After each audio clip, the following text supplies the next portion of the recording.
আগামী ৩১শে March Asian cup কোয়ালিফায়ারের ম্যাচে সিঙ্গাপুরের বিপক্ষে মাঠে নামবে বাংলাদেশ। এই ম্যাচকে ঘিরে রয়েছে অনেক আলোচনা ও সমালোচনা, কেননা হেভিয়ার ক্যাবরা সব সময় সিন্ডিকেট স্কোয়াড নিয়ে খেলতে নামেন, যার কারণে ভালো ফুটবলাররা একাদশে সুযোগ পান না। বিশেষ করে ফরওয়ার্ড লাইনে একাধিক পরিবর্তন লক্ষ্য করা যাচ্ছে। সিঙ্গাপুরকে নাচাতে বাফুফের নজরে এখন ৫ জন অরিজিন বিদেশি বংশোদ্ভূত ফুটবলার। যদি সিঙ্গাপুরকে হারিয়ে পূর্ণ ৩ পয়েন্ট নিয়ে এশিয়ান কাপের বাছাই পর্ব শেষ করতে চায় বাংলাদেশ, তাহলে এই ৫ জন ফুটবলারকে একাদশে লাগবে। এই ৫ ফুটবলারের সবাই আপনাদের পরিচিত মুখ, তাই তো ভিডিওটি শেষ পর্যন্ত দেখুন। নম্বর ৫, জায়ান হাকিম। জায়ান হাকিম বর্তমানে খেলছেন ইংল্যান্ডের ৮ম ডিভিশনের একটি ক্লাবে। অভিজ্ঞ এই স্ট্রাইকার ইংলিশ ক্লাব অ্যান্টেসি নোমাডাসের হয়ে দুর্দান্ত ফর্মে রয়েছেন।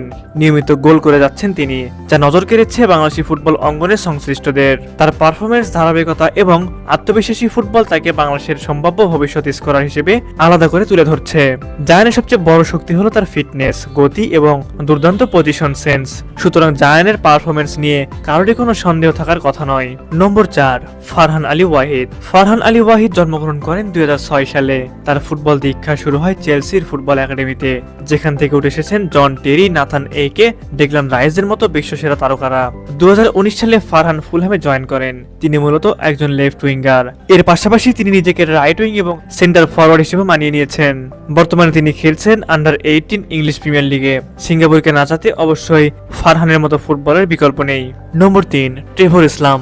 বর্তমানে ট্রেভর ইসলাম স্ট্যানফোর্ড মেন্স সকার ক্লাবে খেলছেন। ট্রেভর ইসলাম মূলত একজন ক্লাসিকার নাম্বার 9।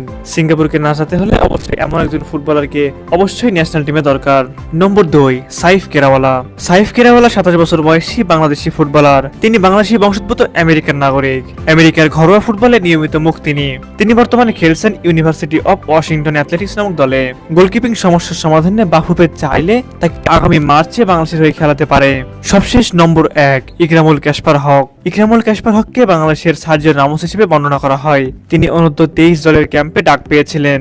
এবার সবার টার্গেট একটাই, যেভাবে হোক ক্যাশপার হককে সিঙ্গাপুর ম্যাচে আনতেই হবে, কেননা তার মতো ডিফেন্ডারকে যে বাংলাদেশ দলে অবশ্যই দরকার।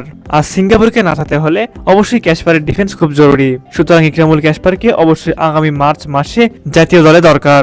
সুপ্রিয় দর্শক, আপনাদের কাছে কি মনে হয়, সিঙ্গাপুরকে হারাতে এই ৫ জন ফুটবলারই যথেষ্ট, নাকি আরো কোনো পরিবর্তন দরকার একাদশে? অবশ্যই আপনারা আপনাদের মূল্যবান মতামত আমাদের কমেন্ট করে জানাবেন।